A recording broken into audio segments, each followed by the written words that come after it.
With the recent release of Astra Yao, it's not surprising that many considered her to be an absolute must-pull in terms of making strong meta teams. After all, in gacha games, you often hear that supports have better staying power than say something like a DPS. And so far, that's holding true. You may know that everybody usually dunks on Anton for being pretty weak. Well, you have people out there going into Deadly Assault, one of the tougher endgame modes in Zenless Zone Zero right now, and getting 60,000 points with him. Now yes, the buffs do benefit him quite a bit, so it's not exactly all Anton by himself. And also, there is Astra, who is enabling Anton to do that much damage in the first place, showing that with good enough supports and team building, anyone can put up some good damage numbers. But importantly, if you look at that team, the third member was Nicole, another Ether supporter. Now since both Astra and Nicole are Ether supporters, you may remember that before Astra's release, a lot of people were questioning if she would power creep Nicole and quote-unquote replace her as a straight upgrade of sorts,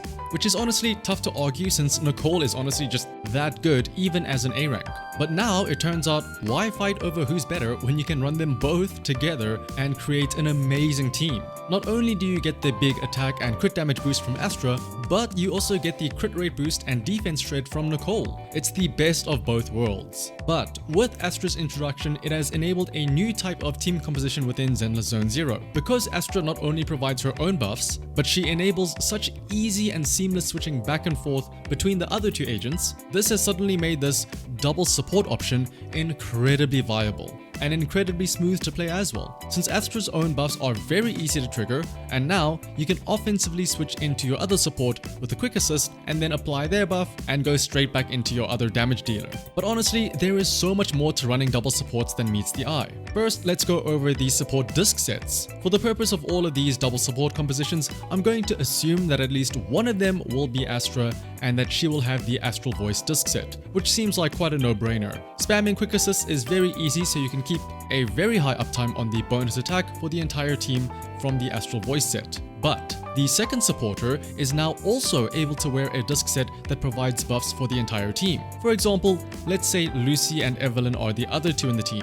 Lucy can wear a 4-piece swing jazz set, which works insanely well with Evelyn, since the buff is triggered whenever you perform a chain attack. Before Evelyn's release, this basically meant that once you stunned an enemy, that was the only time you could get that chain attack off for the attack buff. But since Evelyn can cheat them out whenever she wants, in this team setup you can have high uptime on Astra's buffs, Lucy's buffs, Astral Voice, and Swing Jazz all at the same time. And then all 4 of these buffs all compound onto Evelyn to dish out tons of damage. Or alternatively, let's say that you have Miyabi and Nicole as another team. Since Nicole and Astra are both Ether, you can have Nicole wear the 4-piece Freedom Blue set, which increases anomaly proficiency and also makes building up the Ether anomaly easier, which can then help proc disorders for Miyabi. All of this while also providing the usual crit buffs and defense shred. What I'm trying to say is that if you want to really make someone shine as a damage dealer, you can run 2 supports and really pump up their stats. And I think who wouldn't want to be able to make their favorite agents do more damage, right? That's the whole point of Cinema Mindscapes after all,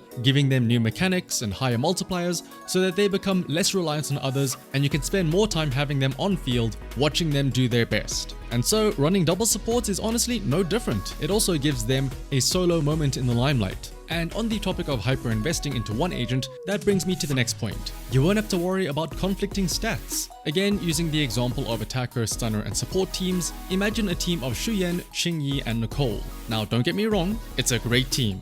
No one is denying that, there's nothing wrong with that. But Shuyen obviously wants attack and crit, which Nicole can provide, as well as her support disc set. But then, Xingyi wants impact to help her stun, so she doesn't really benefit as much from the buffs that Nicole is providing.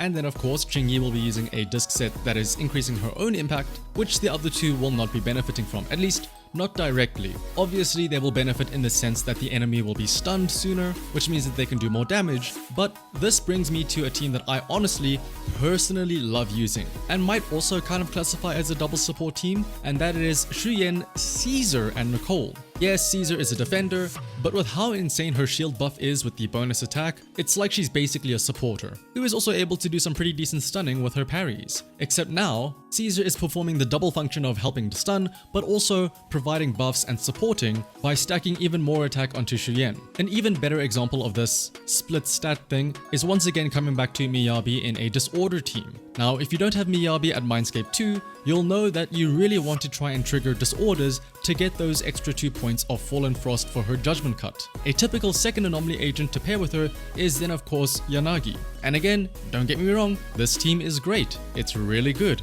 There is nothing wrong with using this team. But again, Miyabi wants attack, crit, and crit damage. Meanwhile, Yanagi also wants anomaly stats, and not necessarily the crit stats. So yes, Astra's attack buff does provide a nice boost to both of them, but the crit buff that Astra provides only really benefits Miyabi. So why not use Astra and Nicole to both support Miyabi instead, where all of their buffs can help skyrocket Miyabi's personal damage. And then also with that disc setup that I mentioned earlier, you can somewhat frequently trigger those ether anomalies too, since both Astra and Nicole can contribute to the build up. Or lastly, for those of you who have been going through the Battle Tower mode and have been trying to push through those tougher floors, I think everyone will agree that Caesar becomes a lifesaver there thanks to her shield. So why not have your double support be Caesar and Astra? Once again providing huge attack buffs, a shield to make you near invincible, a heal just in case you do happen to get hit, and then the occasional stun thanks to Caesar's parries. And once again, coming back to discs, Caesar can now equip Protopunk, which is very easy to activate with a dodge counter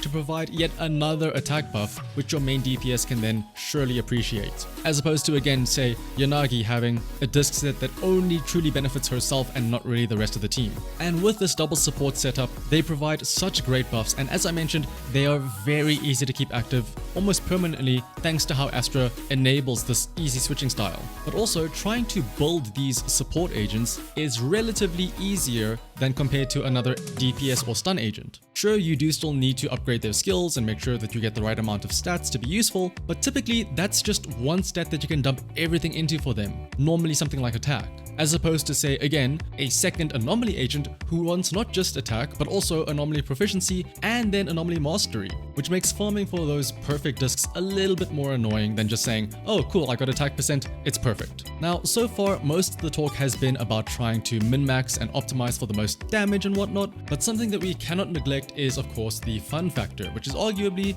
the most important thing. Since fun is subjective, it's hard to say if double support is more fun than the quote-unquote regular teams, since yes, you do get to have that one agent of yours really shine. So if you really want to see Miyabi like solo, well, almost technically speaking solo something, you can have that. But maybe there are others that enjoy the balancing act of giving all of the agents their respective field time to do their thing. Now, the last point is something I'm sure you've all been concerned about, and that's if you do decide to put two of your supports on one team, if you're doing something like Shiyu Defense or Deadly Assault, where you need 2 or 3 teams, naturally, if you double up on one of the teams, it could mean that your other teams will be suffering and become a little bit weaker. And if that's the case, in that instance, I would rather say spread your supports out. I think it'd be better to have 2 decent teams than one really good team and one really bad team. But if you only need one team for, say, doing your weekly notorious hunts as fast as possible, or trying to get to the highest floors in the Battle Tower modes, then double supports will absolutely be incredibly strong.